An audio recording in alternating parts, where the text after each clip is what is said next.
Oh, mais quelle plaie! Pronostic avait peut-être raison, finalement. Oui, pardon, vous n'êtes pas au courant, vous. Mais un jour, il m'avait dit « Écoute, jeune druide, travailler sur les plaies étendues, profondes ou chroniques, ça va être compliqué. On ne les appelle pas plaies complexes pour rien. Et puis, des remèdes existent déjà, tu perds ton temps. Tu veux juste épater la galerie au concours Mon remède en 180 secondes. » Mais pas du tout. Laissez-moi à peu près 155 secondes et je vais tout vous raconter depuis le début. Vous vous rappelez de Panoramix? Eh bien, ce grand druide, qui n'est plus à présenter, était autrefois doctorant comme moi.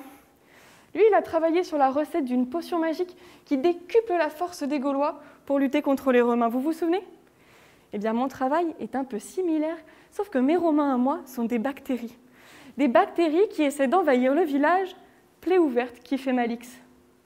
Ce village est peuplé d'irréductibles entités biologiques qui résistent encore et toujours à ces envahisseurs. Mais voilà, parfois ces entités sont fatiguées, débordées, et tout comme les Gaulois, elles ont besoin d'un peu de potions magiques ou d'antibiotiques. C'est d'ailleurs ce qu'utilisent actuellement nos druides guérisseurs. Mais les bactéries sont rusées. Elles élaborent constamment des nouvelles stratégies d'attaque pour pouvoir pénétrer dans la plaie sans être inquiétées par les antibiotiques. C'est la résistance bactérienne. Nos druides guérisseurs nous avaient pourtant prévenus. Les antibiotiques, c'est pas automatique, parlez-en à votre druide. Vous aussi, vous en pouviez plus de ce slogan, pas vrai? Eh bien pourtant, qu'est-ce qu'il était utile? Car on fait comment, nous, maintenant, sans antibiotiques? Comment feraient les Gaulois pour lutter contre les attaques des Romains si la potion magique de Panoramix ne fonctionnait plus? Eh bien, nous sommes exactement dans cette situation. Si nous ne trouvons pas d'alternative aux antibiotiques, dans 30 ans, les bactéries pourraient gagner le combat et les maladies infectieuses redeviendraient la première cause de mortalité. J'ai bien fait de sortir de ma hutte, non? Et devinez où je vais trouver la réponse à ce problème? À l'intérieur de votre corps. Je synthétise au laboratoire des molécules qui existent déjà dans votre organisme pour lutter contre les bactéries et cicatriser les plaies. On les nomme peptides. Mais je ne m'arrête pas là.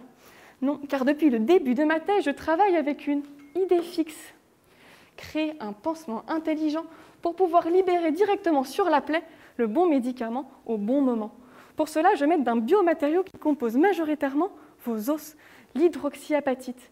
Ce biomatériau me sert en fait de transporteur car j'y accroche tout autour différents peptides, antibactériens, procicatrisants, l'ensemble formant ce que l'on appelle des particules hybrides. Une fois la magie opérée, ces particules hybrides vont être catapultées directement sur la plaie, lui laissant ainsi l'embarras du choix. Magique, non? Alors oui, Pronostic avait raison sur un point, c'est la galère. Mais mon remède, c'est un peu l'assurance Tourix d'avoir une belle cicatrice. Vous me direz ce que vous en pensez, mais moi, ça me plaît.